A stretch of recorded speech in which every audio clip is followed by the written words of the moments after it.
Praise the Lord. ದೇವರ ನಾಮಕ್ಕೆ ಸ್ತೋತ್ರವಾಗಲಿ. Every week we gather in the mighty name of Jesus. ಪ್ರತಿ ವಾರ ನಾವು ಯೇಸುವಿನ ಅದ್ಭುತ ನಾಮದಲ್ಲಿ ನಾವು ಕೂಡುತ್ತೇವೆ. Inside the great joy. ಒಳಗೆ ನಮಗೆ ಒಂದು ದೊಡ್ಡ ಸಂತೋಷ. Because God going to speak with us something new. ಯಾಕಂದ್ರೆ ದೇವರು ನಮಗೆ ಹೊಸದಾಗಿ ಮಾತನಾಡುತ್ತಾರೆ. See, the word of God will give the life. ದೇವರ ವಾಕ್ಯವು ನಮಗೆ ಜೀವವನ್ನು ಕೊಡುತ್ತದೆ. I was always sit in the presence what God can speak with me.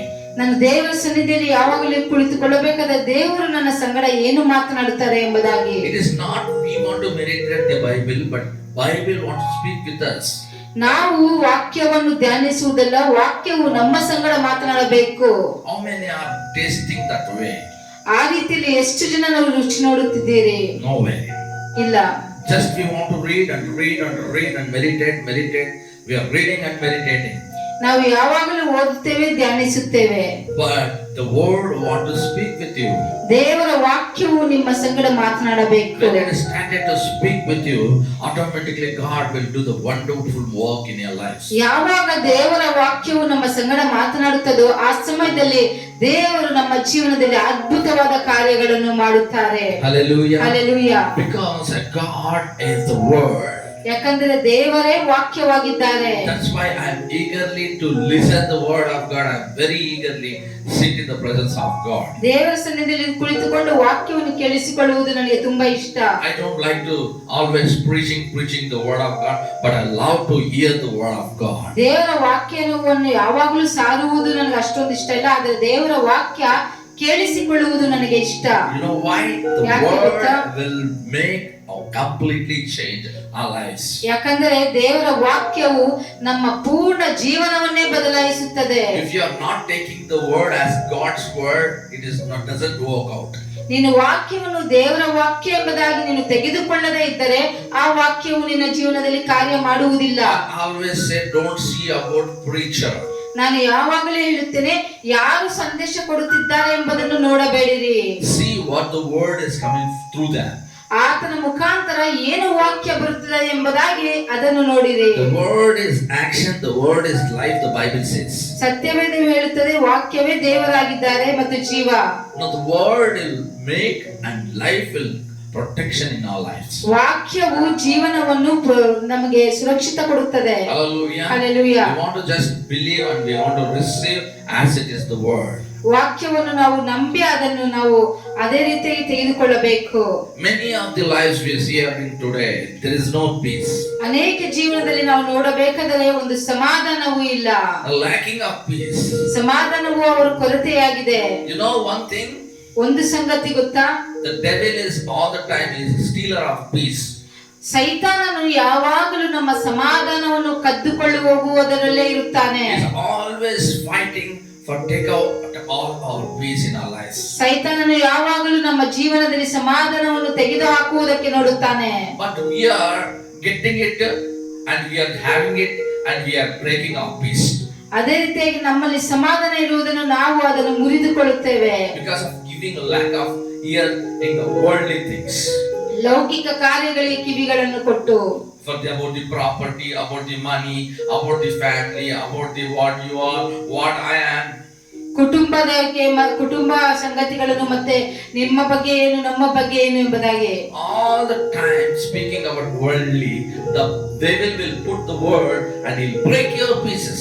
ಯಾವಾಗಲೂ ಲೌಕಿಕ ಸಂಗತಿಗಳನ್ನು ಮಾತನಾಡುತ್ತಿದ್ದರೆ ಸೈತಾನನು ಆ ರೀತಿಯಲ್ಲಿ ಅದೇ ರೀತಿಯಾಗಿ ನಮ್ಮ ಸಮಾಧಾನವನ್ನು ಸಹ ತೆಗೆದುಹಾಕುತ್ತಾನೆ. You know the target in your family? ನಿಮ್ಮ ಕುಟುಂಬದಲ್ಲಿ ಟಾರ್ಗೆಟ್ ಏನು ಗೊತ್ತಾ? Peace breaking. ಸಮಾಧಾನವನ್ನು ಮುರಿಯುವುದೇ ಸೈತಾನನ ಕೆಲಸ. Husband and wife, there is no peace, there is no peace in family.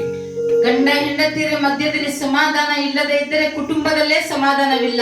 God's precious plan, you know what?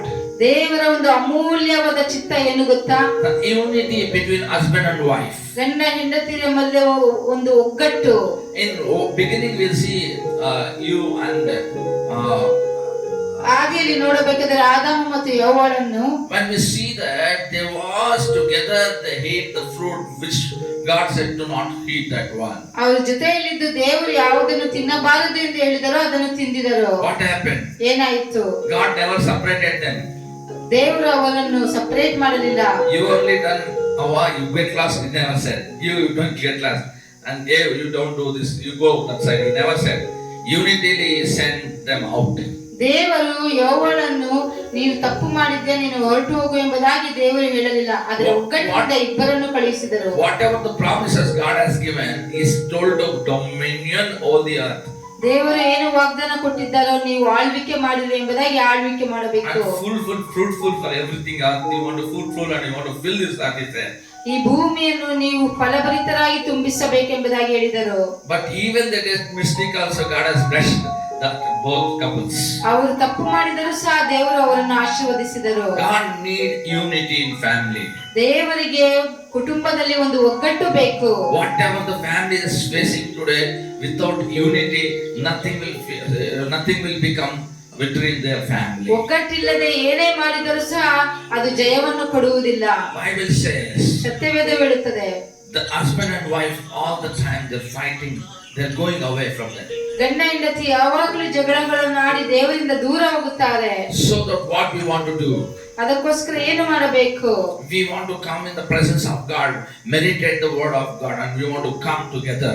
ದೇವರ ಪ್ರಸನ್ನತೆ ಸನ್ನಿಧಾನಕ್ಕೆ ಬಂದು ದೇವರ ವಾಕ್ಯವನ್ನು ಧ್ಯಾನಿಸಿ ನಾವು ಗಂಡ ಹೆಂಡತಿಯರು ಒಗ್ಗಟ್ಟಾಗಿರಬೇಕು. The Bible says any fight of both of you, within the sun come down, your anger want to come down, the Bible says. ಸತ್ಯವೇದ ಹೇಳುತ್ತದೆ, ನಿಮ್ಮಲ್ಲಿ ಯಾವುದೇ ಜಗಳವಿದ್ದರೂ ಸೂರ್ಯನು ಮುಳುಗುವಷ್ಟರೊಳಗೆ ಆ ಜಗಳವು ತೀರಬೇಕು ಎಂಬುದಾಗಿ. Nowadays the target for the Satan is the families.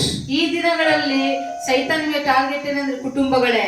When the family is not together, they will not come successful in their lives. ಕುಟುಂಬವು ಒಗ್ಗಟ್ಟಿಲ್ಲದಿದ್ದರೆ ಯಾವುದರಲ್ಲೂ successful ಆಗುವುದಿಲ್ಲ. They are not in unity, no business will be clicked. ಅವರು ಒಗ್ಗಟ್ಟಿನಿಂದ ಇಲ್ಲದೆ ಇದ್ದರೆ ಯಾವ business ಸಹ ಸರಿಯಾಗಿ ಆಗುವುದಿಲ್ಲ. They are not in unity, they are not praying in a family, they will never come anything successful. ಕುಟುಂಬದಲ್ಲಿ ಒಗ್ಗಟ್ಟಿನ ಪ್ರಾರ್ಥನೆ ಇಲ್ಲ ಅಂದರೆ ಯಾವುದು ಸಕ್ಸಸ್ಫುಲ್ They ಆಗುವುದಿಲ್ಲ. don't have in between husband and wife the good love and understanding, the success will never comes. ಗಂಡ ಹೆಂಡತಿಯರ ಮಧ್ಯೆ ಒಂದು ಪ್ರೀತಿ ಇಲ್ಲದೆ ಇದ್ದರೆ ಯಾವುದರಲ್ಲೂ ಅವರು ಸಕ್ಸಸ್ ಆಗುವುದಿಲ್ಲ. Always the devil bring and break all pieces. ಎಲ್ಲಾ ಸಮಯದಲ್ಲಿಯೂ ಸೈತಾನನು ಬಂದು ಸಮಾಧಾನವನ್ನು ಕೆಡಿಸಿ ಬಿಡುತ್ತಾನೆ. It is his plan. ಆ ಸೈತಾನನ ಒಂದು ಪ್ಲಾನ್ ಆಗಿದೆ. But God's plan what? ಆದರೆ ದೇವರ ಚಿತ್ತ ಏನಾಗಿದೆ? Why Jesus came to this earth? ಯಾಕೆ ಯೇಸು ಸ್ವಾಮಿ ಈ ಭೂಮಿಗೆ ಬಂದರು? He want to make a father and children to make peace.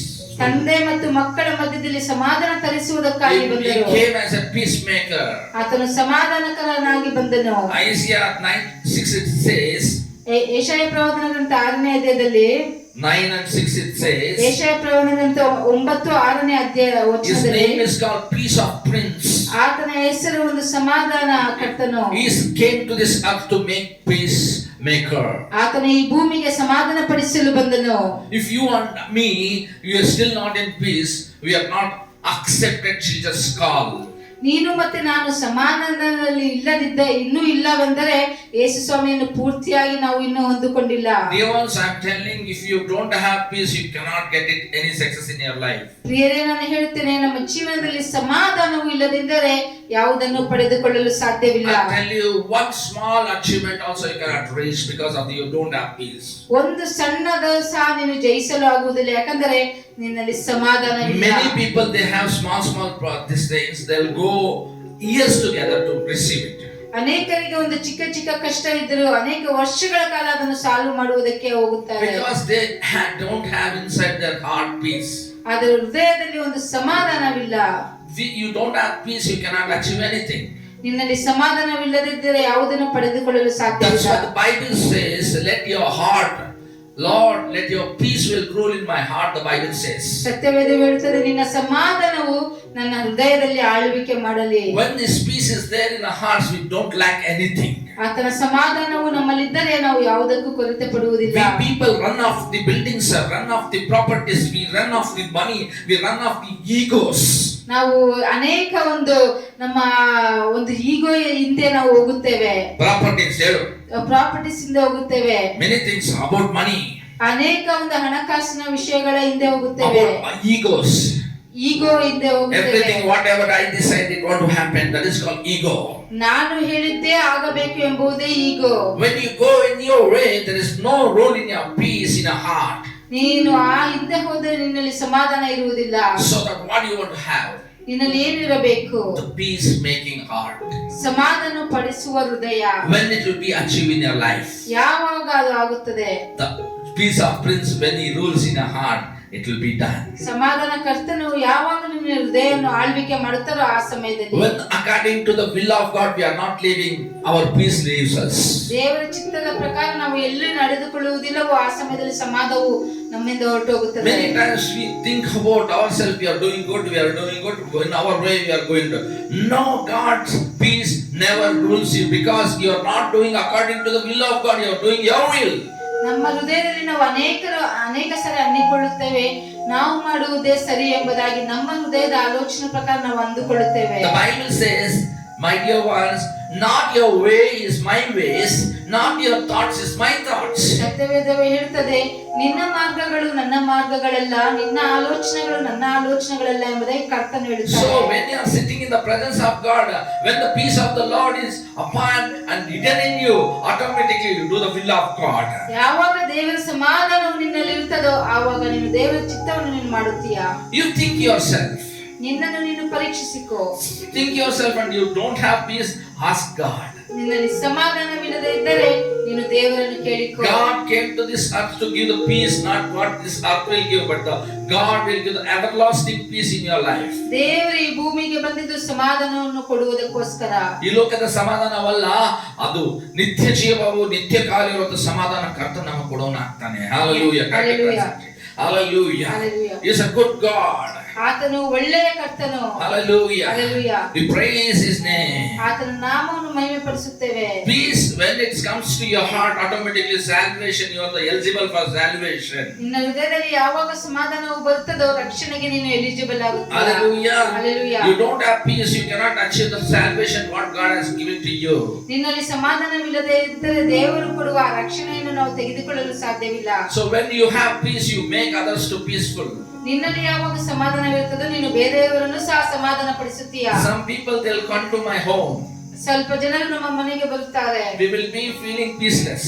ನಮಗೆ ಅಸಮಾಧಾನವಿರುತ್ತದೆ. Until we are there, there will be a peaceful mind. ನಾವು ಇರುವ ತನಕ ಸಮಾಧಾನವಿರುತ್ತದೆ. Some people will enter into our home. ಸ್ವಲ್ಪ ಜನ ಬಂದಾಗ We will miss that peace. ಆ ಸಮಾಧಾನ ನಾವು ಕಳೆದುಕೊಳ್ಳುತ್ತೇವೆ. We feel some bad. ನಾವು ಏನೋ ಕೆಟ್ಟದಾಗಿ ಅನುಭವಿಸುತ್ತೇವೆ. Not because of our things, we are entering to that place to other people who is not carrying this presence of God. ನಾವು ದೇವರ ಒಂದು ಆತ್ಮವನ್ನು ಯಾರು ಅದನ್ನು ಹೊರುವುದಿಲ್ಲವೋ ಅಂತವರ ಮಧ್ಯದಲ್ಲಿ ನಾವು ಹೋದರೆ ಆ ಸಮಾಧಾನವನ್ನು ನಾವು ಸಹ ಕೆಡಿಸಿಕೊಳ್ಳುತ್ತೇವೆ. What happens? Their problems they'll come and put into our head. ಏನಾಗುತ್ತದೆ? ಅವರ ಒಂದು ಸಮಸ್ಯೆಗಳನ್ನು ಮಾಡುತ್ತಾರೆ. But when you have eternally peace in you, your peace will not lack anything. ಯಾವಾಗ ನಿತ್ಯ ಸಮಾಧಾನವು ನಮ್ಮಲ್ಲಿ ಇರುತ್ತದೋ ನಮ್ಮಿಂದ ಸಮಾಧಾನವು ಬಿಟ್ಟು ಹೋಗುವುದಿಲ್ಲ. But we are make them peaceful and we make them unity because God's peace of Prince is inside of our hearts. We will never lack anything. ನಮ್ಮ ಜೀವನದಲ್ಲಿ ಸಮಾಧಾನ ಕರ್ತನು ನಮ್ಮಲ್ಲಿದ್ದರೆ ನಾವು ಕೊರತೆಗೆ ಒಳಗಾಗುವುದಿಲ್ಲ. So what about you today, Christians? ಕ್ರೈಸ್ತರಾಗಿ ನಾವು ಏನು ಮಾಡುತ್ತಿದ್ದೇವೆ? We are making peacemakers or peace breakers. ನಾವು ಸಮಾಧಾನ ಪಡಿಸುತ್ತಿದ್ದೇವಾ ಇಲ್ಲ ಸಮಾಧಾನವನ್ನು ಒಡೆದು You want to be ಹಾಕುತ್ತಿದ್ದೇವಾ? given unto the account to the Lord when you are breaking peace in between families. ಕುಟುಂಬದಲ್ಲಿ ನಾವು ಸಮಾಧಾನವನ್ನು ಒಡೆದು ಹಾಕುವವರಾಗಿದ್ದರೆ ದೇವರ ಸನ್ನಿಧಾನದಲ್ಲಿ ನಾವು ಜಡ್ಜ್ಮೆಂಟ್ ಆಗಬೇಕು. We don't want to think what they're living, how they're living. We don't want to judge that. Where they're living, which name they're living, how their peace they're carrying. We want to see them and we want to bless them. ಯಾವ ರೀತಿಯಾಗಿ ಜೀವಿಸುತ್ತಿದ್ದಾರೆ ಎಂಬುದಾಗಿ ನೋಡಬಾರದು. ನಾವು ದೇವರ ಸನ್ನಿಧಾನ ಇದೆಯಾ ಎಂಬುದಾಗಿ ನೋಡಬೇಕು. The peace, when it is there, He makes everyone peacemaker. ಯಾವಾಗ ಹೃದಯದಲ್ಲಿ ಸಮಾಧಾನವಿರುತ್ತದೋ ನಾವು ಸಮಾಧಾನವನ್ನು If ಪಡಿಸುತ್ತೇವೆ. you don't have peace, how can you can make others to peaceful? ನಮ್ಮಲ್ಲಿ ಸಮಾಧಾನವಿಲ್ಲದೆ ಇದ್ದರೆ ನಾವು ಬೇರೆಯವರಿಗೆ ಯಾವ ರೀತಿಯಾಗಿ ಸಮಾಧಾನ You ಪಡಿಸುತ್ತೇವೆ? cannot do it that. ನಮ್ಮಲ್ಲಿ ಆಗುವುದಿಲ್ಲ. So you want to have peace first of all. After that you can teach others. ನಮ್ಮಲ್ಲಿ ಸಮಾಧಾನವಿದ್ದು ನಾವು ಬೇರೆಯವರಿಗೆ ಕಲಿಸಿಕೊಡಬೇಕು. If you don't have mind full of peace, how can you give the peace to others? ನಮ್ಮ mind ಅಲ್ಲಿ ಸಮಾಧಾನವಿಲ್ಲದೆ ಇದ್ದರೆ ಬೇರೆಯವರಿಗೆ ಯಾವ ರೀತಿಯಲ್ಲಿ ಸಮಾಧಾನ I want to ಕೊಡಬೇಕು? give one example. ಒಂದು ಉದಾಹರಣೆ ಕೊಡಲು ಇಷ್ಟಪಡುತ್ತೇನೆ. If somebody is there in between us, ನಮ್ಮ ಮಧ್ಯದಲ್ಲಿ ಯಾರಾದರೂ ಇದ್ದರೆ they come in a lack of, they want financial difficulties. ಹಣಕಾಸಿನ ಕಷ್ಟವಿದ್ದು ಬಂದಾಗ We have 100 rupees. ನಮ್ಮಲ್ಲಿ 100 ರೂಪಾಯಿ ಇದೆ. How much we can give? ಎಷ್ಟು ನಾವು ಕೊಡಲು ಸಾಧ್ಯ? How much? ಎಷ್ಟು ಕೊಡಲು We ಸಾಧ್ಯ? can give 100 rupees only. 100 ರೂಪಾಯಿ ಅಷ್ಟೇ ಕೊಡಲು ಸಾಧ್ಯ. But you cannot promise I will give 1000 rupees. ನಾವು 1000 ರೂಪಾಯಿ ಕೊಡುತ್ತೇವೆ ಎಂಬುದಾಗಿ ನಾವು ಹೇಳಲು ಸಾಧ್ಯವಿಲ್ಲ. In your heart there is no peace. How can you give peace to others? ನಿನ್ನ ಹೃದಯದಲ್ಲಿ ಸಮಾಧಾನವಿಲ್ಲದೆ ಇದ್ದರೆ ಬೇರೆಯವರಿಗೆ ಯಾವ ರೀತಿಯಾಗಿ ಸಮಾಧಾನ I'm ಕೊಡುವುದು? telling dear ones, ಪ್ರಿಯರೇ, ನಾನು ಹೇಳುತ್ತಿದ್ದೇನೆ, the Prince of Peace, ಸಮಾಧಾನ ಕರ್ತನು you want to live in your heart. ನಿನ್ನ ಹೃದಯದಲ್ಲಿ ಜೀವಿಸಬೇಕು. When he lives, you don't worry for anything. ಆತನು ನಿನ್ನ ಜೀವನದಲ್ಲಿ ಇರಬೇಕಾದ್ರೆ ನೀನು ಯಾವುದಕ್ಕೂ ಚಿಂತೆ ಪಡಬೇಡ. 25 years 25 ವರ್ಷ I'm in ministry. ಸೇವೆಯಲ್ಲಿದ್ದೇನೆ. I never turn back to my father or mother or relatives or property, anything. ನಾನು ಯಾರ ಹಿಂದೆನೂ ತಂದೆ ಹತ್ರ ಇಲ್ಲ, ಯಾರ ಹಿಂದೆನೂ ನಾನು ಹಿಂದಿರುಗಲು ನೋಡಲಿಲ್ಲ. You know why? ಯಾಕೆ ಗೊತ್ತಾ? Already I have peace of Prince in my heart. ನನ್ನ ಹೃದಯದಲ್ಲಿ ಸಮಾಧಾನ ಕರ್ತನು ಇದ್ದಾರೆ. Why I want to lack for anything? ಯಾವುದಕ್ಕೆ ನಾನು ಯಾಕೆ ಕೊರತ ಪಡಬೇಕು? People that don't have peace, so that they want to go to make properties and fight with them, take that, this and everything, they'll roam and they'll lose their peace. ಸಮಾಧಾನವು ನಮ್ಮ ಹೃದಯದಲ್ಲಿ ಇರುವುದನ್ನು ನಾವು ಅನೇಕ ವಿಷಯ ಪ್ರಾಪರ್ಟಿಗೋಸ್ಕರ ಇಲ್ಲ ಯಾವುದಕ್ಕೋಸ್ಕರ ಅದರಿಂದ ಹೋಗಿ ನಮ್ಮ ಸಮಾಧಾನವನ್ನು ನಾವು ಕೆಡಿಸಿಕೊಳ್ಳಬಾರದು. God came to give his peace. ದೇವರು ಸಮಾಧಾನವನ್ನು ಕೊಡಲು ಬಂದರು. He came from heaven to earth to give our peace. ಪರಲೋಕದಿಂದ ಭೂಲೋಕಕ್ಕೆ ಬಂದಿದ್ದು ಸಮಾಧಾನವನ್ನು ಕೊಡುವುದಕ್ಕೆ. Many peoples of God, they was lacking for peace. ಅನೇಕ ದೇವರ ಮಕ್ಕಳು ಸಮಾಧಾನವನ್ನು ಅವರು ಕೊರತೆ ಉಳ್ಳವರಾಗಿದ್ದಾರೆ. Because they was full of sins, ಯಾಕಂದ್ರೆ full of curse, full of evil. ಯಾಕಂದ್ರೆ ಪಾಪದಿಂದ ಶಾಪದಿಂದ ತುಂಬಿರುವವರಾಗಿದ್ದಾರೆ. So they want peace, they want forgiveness. ಅವರಿಗೆ ಒಂದು ಕ್ಷಮಾಪಣೆ ಬೇಕು. And they want peace. ಅವರಿಗೆ ಸಮಾಧಾನ ಬೇಕು. Jesus came to give salvation and peace in your life. ಯೇಸು ಸ್ವಾಮಿಯು ಸಮಾಧಾನವನ್ನು ಕೊಡುವುದಕ್ಕೆ ಬಂದರು. You are not seeing that, but you are seeing through the world, and every day you are running for that. You may mistake in somewhere. ಅದರಿಂದ ನೀವು ಯಾವಾಗ ಓಡಿ ಹೋಗುತ್ತಿದ್ದರೆ ನೀನು ಎಲ್ಲೋ ಸಮಾಧಾನವನ್ನು ಕಳೆದುಕೊಂಡಿದ್ದೀಯಾ? The end will come for everything. ಪ್ರತಿಯೊಂದಕ್ಕೂ ಒಂದು ಮುಕ್ತಾಯವಿದೆ. You want to give account to God.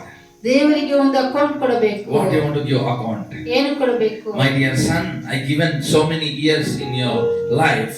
What you done for me? ನನ್ನ ಮಗನೇ, ಇಷ್ಟು ವರ್ಷ ಕಾಲ ನಾನು ನಿನಗೆ ಕೊಟ್ಟಿದ್ದೇನೆ, ನನಗೋಸ್ಕರ ನೀನು ಏನು ಮಾಡಿದ್ದೀಯಾ? You cannot say I settled down my family very well. I settled down. I given good job. I given good education. I given good properties to them. You cannot say that. ನಾನು ನನ್ನ ಕುಟುಂಬವನ್ನು ಚೆನ್ನಾಗಿ ನೋಡಿಕೊಂಡಿದ್ದೇನೆ, ಮಕ್ಕಳನ್ನು ಚೆನ್ನಾಗಿ ನೋಡಿಕೊಂಡಿದ್ದೇನೆ, ಒಳ್ಳೆ education ಕೊಟ್ಟಿದ್ದೇನೆ, ಅವರಿಗೆ ಒಳ್ಳೆ ಕೆಲಸವನ್ನು ಕೊಟ್ಟಿದ್ದೇನೆ ಎಂಬುದಾಗಿ ಹೇಳಲು ಸಾಧ್ಯವಿಲ್ಲ. It is not all about your giving that God will say what you done for me. ಕುಟುಂಬಕ್ಕೆ ಏನು ಮಾಡಿದೆ ಎಂಬುದಾಗಿ ದೇವರು ಕೇಳುವುದಿಲ್ಲ, ನನಗೋಸ್ಕರ ನೀನು ಏನು ಮಾಡಿದ್ದೀಯಾ? What you done so many years for me. ಇಷ್ಟು ವರ್ಷಗಳ ಕಾಲ ನನಗೋಸ್ಕರ ಏನು ಮಾಡಿದ್ದೀಯಾ? You done for me. You built a church for me. ನನಗೋಸ್ಕರ ಆಲಯ ಕಟ್ಟಿದ್ದೀಯಾ? You win the souls for me. ನನಗೋಸ್ಕರ ಆತ್ಮಗಳನ್ನು ಗೆದ್ದಿದ್ದೀಯಾ? So much I given to you. ನಾನು ಇಷ್ಟೊಂದು ನಿನಗೆ ಕೊಟ್ಟಿದ್ದೇನೆ. What you done to me. ಏನು ಮಾಡಿದ್ದೀಯಾ ನೀನು ನನಗೆ? Surely God will ask one day to me. ದೇವರು ನನ್ನನ್ನು ಕೇಳುತ್ತಾರೆ ಒಂದು ದಿವಸ. But I say to God, ಆದರೆ ನಾನು ದೇವರಿಗೆ ಹೇಳ್ತೇನೆ, Lord, ಕರ್ತನೇ, I left my parents. ನನ್ನ ಕುಟುಂಬವನ್ನು ಬಿಟ್ಟು ಬಿಟ್ಟೆ. I left my properties. ನನ್ನ ಪ್ರಾಪರ್ಟಿಯನ್ನು ಬಿಟ್ಟು ಬಿಟ್ಟೆ. I left everything, Lord. ನಾನು ಎಲ್ಲವನ್ನು ಬಿಟ್ಟು ಬಿಟ್ಟೆ. Just I followed you. ನಿನ್ನನ್ನು ಹಿಂಬಾಲಿಸಿದೆ. I done ministry for you. ನಿನಗೋಸ್ಕರ ಸೇವೆ ಮಾಡಿದ್ದೇನೆ. Many souls I given a gospel of Father. ಅನೇಕ ಆತ್ಮಗಳಿಗೆ ನಿನ್ನ ಸುವಾರ್ತೆಯನ್ನು ಸಾರಿದ್ದೇನೆ. I given salvation many people, Lord. ರಕ್ಷಣೆಯನ್ನು ಕೊಟ್ಟಿದ್ದೇನೆ. This is not my life, Lord. ಇದೇ ನನ್ನ ಜೀವನ. You know what I have I given, O Lord. ನಾನು ಏನು ಕೊಟ್ಟಿದ್ದೇನೆ ಎಂಬುದಾಗಿ ನಿನಗೆ ಗೊತ್ತು ದೇವರೇ. Today you say that? ಈ ದಿನದಲ್ಲಿ ನೀನು ಹೇಳಲು ಸಾಧ್ಯನಾ? Many have bank balances. ಅನೇಕರಿಗೆ ಬ್ಯಾಂಕ್ ಬ್ಯಾಲೆನ್ಸ್ ಇರುತ್ತದೆ. Many have properties. ಅನೇಕರಿಗೆ ಪ್ರಾಪರ್ಟಿ ಇರುತ್ತದೆ. What they are doing for God? ದೇವರಿಗೋಸ್ಕರ ಏನು ಮಾಡುತ್ತಿದ್ದಾರೆ? One day will come surely back to you. ಒಂದು ದಿವಸ ಬರುತ್ತದೆ. He'll question you. ಆತನು ಪ್ರಶ್ನಿಸುತ್ತಾನೆ, Son, what you done for? Son, what you done for me? Ask him. ನನಗೋಸ್ಕರ ಏನು ಮಾಡಿದ್ದೀಯ ಎಂಬುದಾಗಿ ಕೇಳುತ್ತಾರೆ. You cannot say anything. ನಾನು ಹೇಳಲು ಏನು I'm ಸಾಧ್ಯವಿಲ್ಲ. not giving this peace. I'm given eternally peace, worldly peace, heavenly peace. I give it to you. He says. ಪರಲೋಕದ ಸಮಾಧಾನವನ್ನು ನಾನು ನಿನಗೆ ಕೊಟ್ಟಿದ್ದೇನೆ. But what you done for me? ನನಗೋಸ್ಕರ ಏನು ಮಾಡಿದ್ದೀಯಾ? Today you and me decided. ಇದರಲ್ಲಿ ನೀನು ಮತ್ತೆ ನಾನು ತೀರ್ಮಾನಿಸಿಕೊಳ್ಳಬೇಕು. Lord, you've given eternally peace in my life. ತಂದೆ ಶಾಶ್ವತವಾದ ಸಮಾಧಾನವನ್ನು ನನ್ನ ಜೀವನದಲ್ಲಿ ಕೊಟ್ಟಿದ್ದೀಯಾ. So Lord, I turn and give you my life to you, Lord. ನನ್ನ ಜೀವನವನ್ನು ನಿನಗೋಸ್ಕರ ಅರ್ಪಿಸುತ್ತೇನೆ. Why I am telling this word means that Matthew chapter 5:9 it says, "Blessed are the peacemakers, for they shall be called sons of God." ಮತ್ತಾಯನ ಬರೆದ ಸುವಾರ್ತೆ 5ನೇ ಅಧ್ಯಾಯ 9ನೇ ವಚನದಲ್ಲಿ ಹೇಳಲ್ಪಟ್ಟಿದೆ, ಸಮಾಧಾನ ಪಡಿಸುವವರು ದೇವರ ಮಕ್ಕಳು. Hallelujah. Hallelujah. If you have peace, you can reach peace. ನಿನ್ನಲ್ಲಿ ಸಮಾಧಾನವಿದ್ದರೆ ನೀನು ಸಮಾಧಾನ ಪಡಿಸಬಹುದು. If you have confusion in your life, you cannot go and speak anything in peacefully. ನಮ್ಮ ಜೀವನದಲ್ಲಿ ಒಂದು ಕನ್ಫ್ಯೂಷನ್ ಇದ್ದರೆ ನಾವು ಹೋಗಿ ಸಮಾಧಾನದಿಂದ ಮಾತನಾಡಲು ಸಾಧ್ಯವಿಲ್ಲ. Many are broken families are there, marriages are there. ಅನೇಕ ಒಡೆದ ಕುಟುಂಬಗಳಿದೆ. What we are doing today? ಏನು ಮಾಡುತ್ತಿದ್ದೇವೆ? We are having the peace, we are enjoying peace, we are sharing peace for our family only. ನಮ್ಮ ಕುಟುಂಬಕ್ಕೋಸ್ಕರ ಅಷ್ಟೇ ಸಮಾಧಾನವನ್ನು ನಾವು ಪಡೆದುಕೊಳ್ಳುತ್ತಿದ್ದೇವಾ? But the Bible says, ಸತ್ಯವೇದ ಹೇಳುತ್ತದೆ, you want to be peacemakers for others, not for yourself. ನಮಗಷ್ಟೇ ಸಮಾಧಾನ ಅಲ್ಲ, ಬೇರೆಯವರಿಗೂ ಸಹ ನಾವು ಸಮಾಧಾನ ಪಡಿಸಬೇಕು. So people will scold you, they tell all bad about you, and they scold you even you have not done anything, and they say you done everything bad. They'll say about you and lies and everything back of you. You don't worry, kingdom belongs to you, the Bible says. ನಿನ್ನ ಬಗ್ಗೆ ಎಲ್ಲರೂ ಹಿಂದೆ ಕೆಟ್ಟದಾಗಿ ಮಾತನಾಡಬಹುದು, ನಿನ್ನ ಬಗ್ಗೆ ಎಲ್ಲರೂ ಕೆಟ್ಟ ಮಾತುಗಳು ಮಾತನಾಡಬಹುದು, ಆದರೆ ನೀನು ಚಿಂತೆ ಮಾಡಬೇಡ, ಪರಲೋಕ ರಾಜ್ಯವು ನಿನ್ನದು. Hallelujah. Hallelujah. So that many are back of me, they'll say many gossip, many bad words. They say Kiran is not good, he is not doing well, he is always cunning, many things they'll speak. ನನ್ನ ಬಗ್ಗೆಯೂ ಸಹ ಅನೇಕರು ಕೆಟ್ಟದಾಗಿ ಮಾತನಾಡುತ್ತಾರೆ. But I am not interested about what they says. ಅವರೆಲ್ಲ ಏನು ಮಾತನಾಡ್ತಾರೋ ಅದರ ಬಗ್ಗೆ ನನಗೆ ಇಂಟ್ರೆಸ್ಟ್ ಇಲ್ಲ. But I know whoever speaks against to me, I know kingdom belongs to me. ಇದು ನನಗೆ ವಿರುದ್ಧವಾಗಿ ಯಾರು ಎಷ್ಟೇ ಮಾತನಾಡಿದರೂ ಪರವಾಗಿಲ್ಲ, ಪರಲೋಕ ರಾಜ್ಯವು ನನ್ನದು. Hallelujah. Hallelujah. Because I belong to the Lord Jesus Christ. ನಾನು ಕರ್ತನಿಗೆ ಸಂಬಂಧಪಟ್ಟವರು. People may say anything and go, but I belong to my Lord Jesus Christ. ಮನುಷ್ಯರು ಏನೇ ಹೇಳಿದರೂ ನಾನು ಯೇಸು He Swami, is my beloved one. ಆತನು ನನ್ನ ಪ್ರಿಯನು. Hallelujah. He is my beloved one. ಆತನು ನನ್ನ ಪ್ರಿಯನು. I want to worry about him. ಆತನ ಬಗ್ಗೆ ನಾನು ಚಿಂತಿಸಬೇಕು. Whenever I believe and I trust in my beloved one, automatic the peace will rule my life. ಯಾವಾಗ ನನ್ನ ಪ್ರಿಯನನ್ನು ಕರ್ತನನ್ನು ನಾನು ನಂಬುತ್ತೇನೆ, ಸಮಾಧಾನವು ನನ್ನನ್ನು ಹಿಂಬಾಲಿಸುತ್ತದೆ. Friends, I am telling, in your bitterness there can come peace. ಸ್ನೇಹಿತರೆ, ನಾನು ಹೇಳುತ್ತಿದ್ದೇನೆ, ನಿಮ್ಮ ಕೈತನದಲ್ಲಿ ಒಂದು ಸಮಾಧಾನವನ್ನು ತೆಗೆದುಕೊಂಡು ಬಂದಿದೆ. How you know? ಹೇಗೆ ಗೊತ್ತಾ? Forgiving others. ಬೇರೆಯವರನ್ನು ಕ್ಷಮಿಸುವುದು. If you have the guts, forgive others. ನಿನ್ನಲ್ಲಿ ಗಟ್ಸಿದರೆ ನೀನು ಬೇರೆಯವರನ್ನು ಕ್ಷಮಿಸು. Hallelujah. Hallelujah. Hallelujah. Hallelujah. Thank you, Jesus. Hallelujah. Thank you, Jesus. So this is what God's word for you today. ದೇವರ ವಾಕ್ಯವು ಇದೆ ನಿಮಗೋಸ್ಕರ. Hallelujah. Hallelujah. If you believe, you see the glory of God in your life. ನೀನು ನಂಬಿದರೆ ದೇವರ ಮಹಿಮೆಯನ್ನು ಕಾಣುವಿ. If you are not getting peace for doing this and that, go sit in the presence of God, pray and hear from the Lord. ನೀನು ದೇವರ ಸನ್ನಿಧಾನದಲ್ಲಿ ಕುಳಿತುಕೊಂಡು ಪ್ರಾರ್ಥನೆ ಮಾಡಿ ದೇವರಿಂದ ನೀನು ದೇವರ ಒಂದು ಸ್ವರವನ್ನು ಕೇಳಿಸಿಕೋ. Don't defeat all the time the devil. ಎಲ್ಲಾ ಸಮಯದಲ್ಲಿಯೂ ಸೈತಾನನ್ನು ಡಿಫೀಟ್ ಮಾಡುವುದಿಲ್ಲ.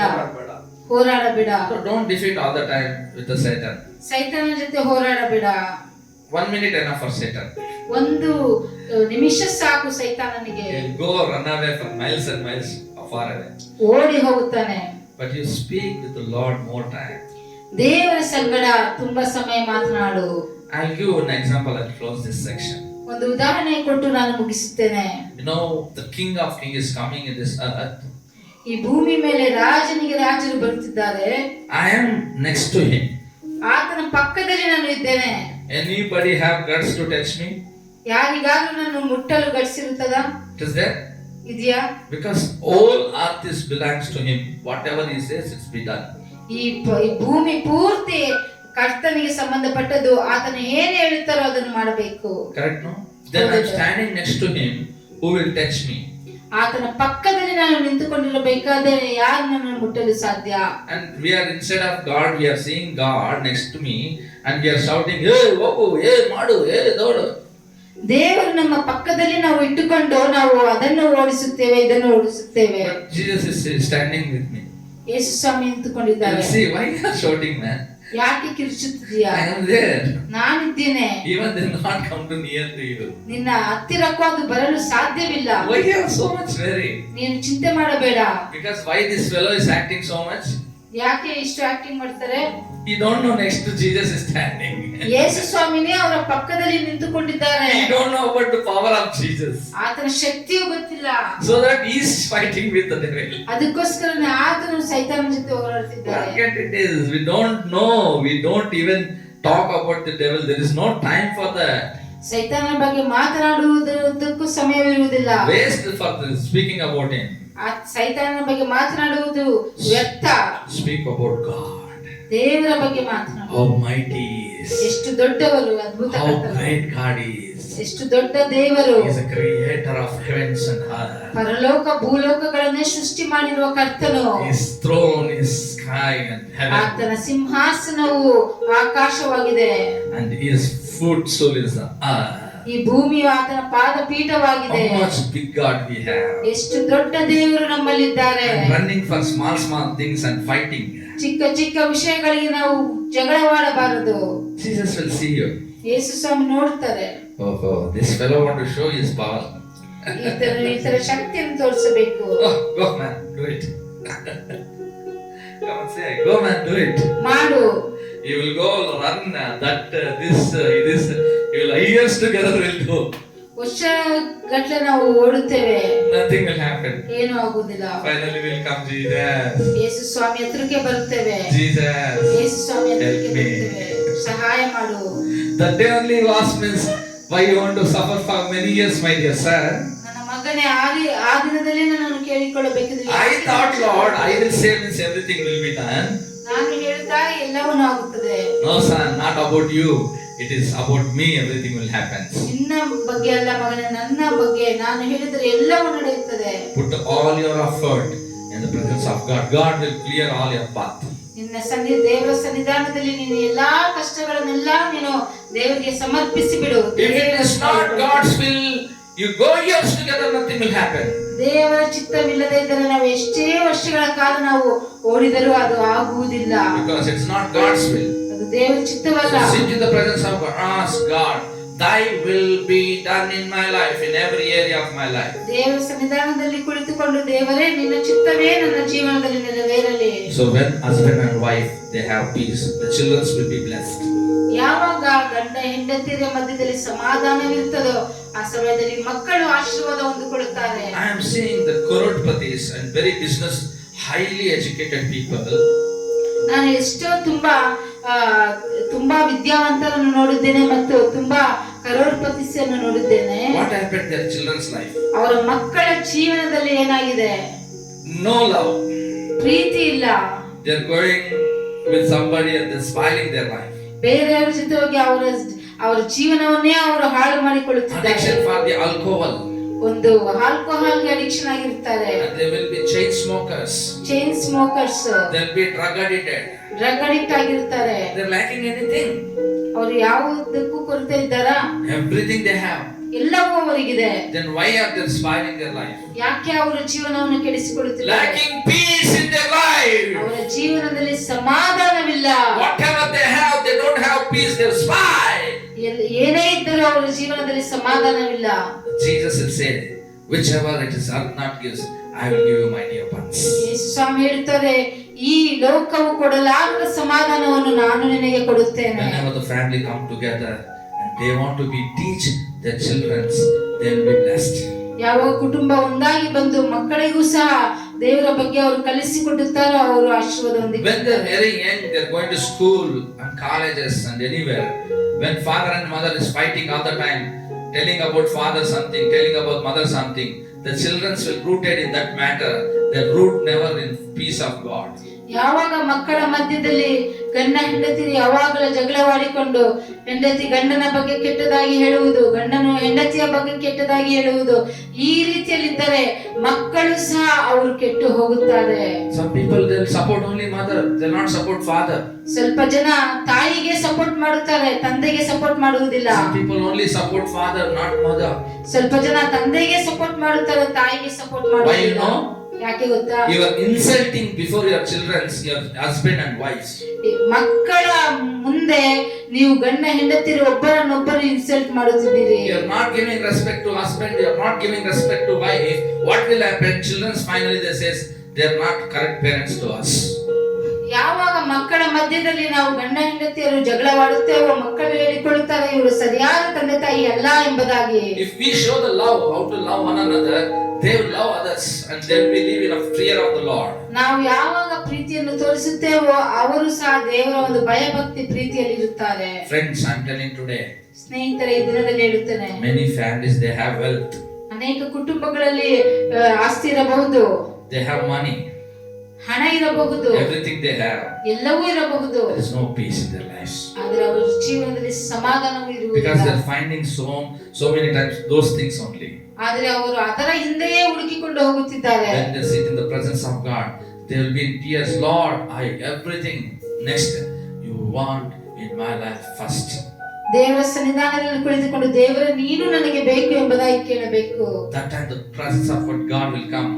God will fill your hearts with peace. ಆ ಸಮಯದಲ್ಲಿ ದೇವರು ನಿನ್ನ ಹೃದಯದೊಳಗೆ ಬಂದು ಸಮಾಧಾನವನ್ನು That family ತುಂಬಿಸುವರು. will call God's family, God's ruling family. ಅದೇ ಒಂದು ದೇವರ ಕುಟುಂಬವಾಗಿರುತ್ತದೆ. We want to be example for many one. ಅನೇಕರಿಗೆ ನಾವು ಉದಾಹರಣೆಯಾಗಿರಬೇಕು. Hallelujah. Hallelujah. If your husband anyone say something, ನಿನ್ನ ಗಂಡನ ಬಗ್ಗೆ ಯಾರಾದರೂ ಏನಾದರೂ ಹೇಳಿದರೆ you want to say shut up. ನೀನು ಹೇಳಬೇಕು ಬಾಯಿ ಮುಚ್ಚಿಕೊ ಎಂಬುದಾಗಿ. Because God has given my husband, he will take care of me. ದೇವರು ನನಗೆ ಕೊಟ್ಟಿದ್ದಾರೆ ಗಂಡನನ್ನು, ಆತನು ನೋಡಿಕೊಳ್ಳುತ್ತಾರೆ. Maybe today you don't have anything, but tomorrow God will give. So you want to confess like that. ಈ ದಿನ ಏನು ಇಲ್ಲದೆ ಇರಬಹುದು, ಆದರೆ ದೇವರು ನಾಳೆ ದಿನ ಆಶೀರ್ವದಿಸಬಹುದು ಎಂಬುದಾಗಿ ಅರಿಕೆ ಮಾಡಬೇಕು. Because moreover he don't have wealth and money, but he have the God's fear in his heart. ಏನು ಇಲ್ಲದೆ ಇದ್ದರೂ ಒಂದು ದೇವರ ಭಯವು ಹೃದಯದಲ್ಲಿದೆ. Everything God will make to him. ದೇವರು ಎಲ್ಲವನ್ನು ಸರಿಪಡಿಸುತ್ತಾರೆ. But instead of that you are talking with them. Yes, my husband, nothing is there. Yes, nothing to fit. You are confessing with Satan same things. God never bless your life also. ಸೈತಾನ ಜೊತೆ ನೀನು ಅದೇ ರೀತಿಯಾಗಿ ಏನು ಇಲ್ಲ ಎಂಬುದಾಗಿ confess ಮಾಡಿದ್ರೆ ದೇವರು ಸಹ ಆಶೀರ್ವದಿಸುವುದಿಲ್ಲ. Be careful in your confessing in your company. ಏನು ಅರಿಕೆ ಮಾಡುತ್ತಿದ್ದೀಯ ಎಂಬುದಾಗಿ ನೀನು ಜಾಗೃತಿಯಾಗಿರು. Many people will come. What your wife is doing? Nothing. ಅನೇಕರು ಬರ್ತಾರೆ, ಏನು ಮಾಡ್ತಿದ್ದಾರೆ ನಿಮ್ಮ ಹೆಂಡತಿ? ಏನು ಇಲ್ಲ, nothing to fit you. She is not loving at all. ಪ್ರೀತಿಯೇ ಮಾಡುತ್ತಿಲ್ಲ. Why you are keeping in big house? ಯಾಕೆ ಈ ದೊಡ್ಡ ಮನೆಯಲ್ಲಿ ಇಟ್ಟುಕೊಂಡಿದ್ದೀರಾ? You can go and put it in slum. ಯಾವುದಾದ್ರೂ ಒಂದು ಚಿಕ್ಕ ಮನೆಯಲ್ಲಿ ಸ್ಲಮ್ ಅಲ್ಲಿ ಹಾಕಿದೆ ಎಂಬುದಾಗಿ. Why you want to suffer so much? ಏನಕ್ಕೆ ಇಷ್ಟು ಕಷ್ಟಪಡಬೇಕು? Go put it in somewhere. ಎಲ್ಲಾದ್ರೂ ಹಾಕಿ ಬಿಡಿರಿ. Why you are putting in your children's in international school? Go and join in government school. ನಿಮ್ಮ ಮಕ್ಕಳನ್ನು ಏಕೆ ಒಳ್ಳೆ ಶಾಲೆಗಳಲ್ಲಿ ಇಡುತ್ತೀರಾ? ಯಾವುದಾದ್ರೂ ಒಂದು ಗವರ್ಮೆಂಟ್ ಶಾಲೆಗೆ ಹಾಕಿರಿ. That time husband want to say to that Satan, shut up your mouth. ಆ ಸಮಯದಲ್ಲಿ ಸೈತಾನನಿಗೆ ನಾವು ಹೇಳಬೇಕು ಬಾಯಿ ಮುಚ್ಚಿಕೊ ಎಂಬುದಾಗಿ. God is my provider. My wife God has given. ದೇವರು ನನಗೆ ಕೊಟ್ಟಿರುವುದು ಮಕ್ಕಳನ್ನು ಮತ್ತು ಹೆಂಡತಿಯನ್ನು. You cannot do anything. You cannot give wrong counseling to me. Wrong counselling ನೀನು ಕೊಡಲು ಸಾಧ್ಯವಿಲ್ಲ. Many people they take the counseling of the Satan so that they are having the fight in between family. ಅನೇಕರು ಸೈತಾನನ ಒಂದು counselling ತೆಗೆದುಕೊಂಡು ಇದರಿಂದ ಕುಟುಂಬದಲ್ಲಿ ಸಮಾಧಾನವಿಲ್ಲದೆ ಜಗಳಗಳಿರುತ್ತದೆ. If family is not in unity, God never will be seen in their family. ಯಾವಾಗ ಕುಟುಂಬವು ಒಗ್ಗಟ್ಟಿಲ್ಲದೆ ಇದ್ದರೆ ದೇವರು ಅವರ ಮಧ್ಯದಲ್ಲಿ ಇರುವುದಿಲ್ಲ. So nothing will happen. Everything loss. ಎಲ್ಲವೂ ಲಾಸ್ ಆಗುತ್ತದೆ. That's what the Bible, the parable says. 2 cats on 1 monkey. ಅದೇ ಒಂದು ಪ್ಯಾರಬಲ್ ಇದೆ. 2 cats and 1 monkey. 2 ಬೆಕ್ಕುಗಳು ಮತ್ತು 1 ಕೋತಿ. They have 1 bread. ಒಂದು ಬ್ರೆಡ್ ಇದೆ. These 2 cats was fighting to have correctly to divide. 2 ಬೆಕ್ಕುಗಳು ಅದಕ್ಕೋಸ್ಕರ ಜಗಳವಾಡುತ್ತಿದೆ ಈಕ್ವಲ್ ಆಗಬೇಕು. But this center monkey came.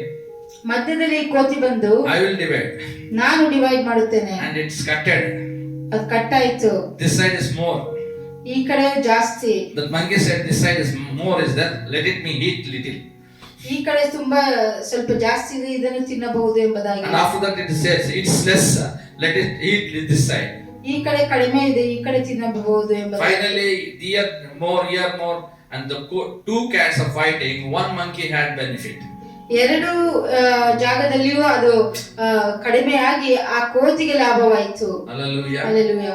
Don't ever give your head to third person. ನಿನ್ನ ತಲೆಯನ್ನು ಮೂರನೇ ಮನುಷ್ಯನಿಗೆ ಕೊಡಬೇಡ. Cats fights, they divide clearly and they'll be blessed. If you enter monkey into that place, it will spoil.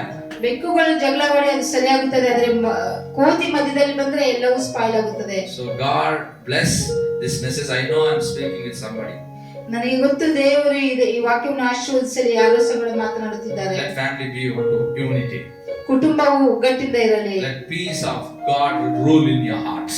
ದೇವರ ಒಂದು ಸಮಾಧಾನವು ನಿನ್ನ ಹೃದಯದಲ್ಲಿ ಆಳ್ವಿಕೆ ಮಾಡಲಿ. May God bless this word. ದೇವರು ಈ ವಾಕ್ಯವನ್ನು ಆಶೀರ್ವದಿಸಲಿ. Let us pray. ಪ್ರಾರ್ಥನೆ ಮಾಡಿಕೊಳ್ಳೋಣ. Gracious Heavenly Father, ಕೃಪೆಯುಳ್ಳ ಪರಲೋಕದ ತಂದೆಯೇ, the Bible says you came from heaven. ಸತ್ಯವೇದ ಹೇಳುತ್ತದೆ ನೀನು ಪರಲೋಕದಿಂದ ಬಂದಿದ್ದೀಯಾ. Lord, people not having even peace, they are living in fear. ಮಕ್ಕಳು ತಂದೆಯ ಸಮಾಧಾನದಿಂದ ಇಲ್ಲ, ಭಯದಿಂದ ಇದ್ದಾರೆ. But you given them peace. ಆದರೆ ನೀನು ಸಮಾಧಾನವನ್ನು ಕೊಟ್ಟಿದ್ದೀಯಾ. You came from heaven and you given a peace to them. ನೀನು ಪರಲೋಕದಿಂದ ಬಂದು ಸಮಾಧಾನವನ್ನು ಕೊಟ್ಟಿದ್ದೀಯಾ. And you given a salvation to them. ರಕ್ಷಣೆಯನ್ನು ಕೊಟ್ಟಿದ್ದೀಯಾ. Yes, Lord. You have given their hearts to rule your peace. ನೀನು ಸಮಾಧಾನವನ್ನು ಕೊಟ್ಟಿದ್ದೀಯಾ ಅವರ ಹೃದಯದೊಳಗೆ. Bible says you are the Prince of Peace. ಸತ್ಯವೇದ ಹೇಳುತ್ತದೆ ನೀನು ಸಮಾಧಾನ ಕರ್ತನು. Lord, whoever, whichever family not having the peace, let them meditate you, let them have you, let the peace rule their hearts in Jesus' mighty name. ತಂದೆಯೇ, ಯಾವ ಕುಟುಂಬಗಳು ಸಮಾಧಾನ ಇಲ್ಲದೆ ಒಡೆದು ಹೋಗಿದೆಯೋ ಅವರ ಜೀವನದಲ್ಲಿ, ಅವರ ಕುಟುಂಬದಲ್ಲಿ ಸಮಾಧಾನವನ್ನು ಅನುಗ್ರಹಿಸು. In the name of Jesus. ಯೇಸುವಿನ ನಾಮದಲ್ಲಿ. Whoever watching over the church of Father, let them bless through this message. ಯಾರೆಲ್ಲ ಇದನ್ನು ವೀಕ್ಷಿಸುತ್ತಿದ್ದಾರೆ ಪ್ರತಿಯೊಬ್ಬರನ್ನು ಆಶೀರ್ವದಿಸು ಈ ಸಂದೇಶದ ಮುಖಾಂತರವಾಗಿ. Next week we see you. ಮುಂದಿನ ವಾರ ನಾವು ನೋಡಿಕೊಳ್ಳೋಣ. Lord, it's still next week you are coming soon. Lord, we join. Otherwise, Lord, we give the glory, we give honor to your holy name. ತಂದೆಯನ್ನು ಬರೋ ತನಕ ನಿಮ್ಮ ನಾಮವು ಮಹಿಮೆ ಪಡಿಸುತ್ತೇವೆ. Thank you, Jesus, giving this wonderful time. ತಂದೆ, ಈ ಸುಂದರವಾದ ಅದ್ಭುತವಾದ ಸಮಯಕ್ಕೋಸ್ಕರ ನಿಮಗೆ ಸ್ತೋತ್ರ. In Jesus' mighty name we pray. ಯೇಸುವಿನ ನಾಮದಲ್ಲಿ ಬೇಡಿ ಹೊಂದುತ್ತೇವೆ. Amen. Amen. Amen. Hallelujah. Hallelujah. This is a precious time for having communion.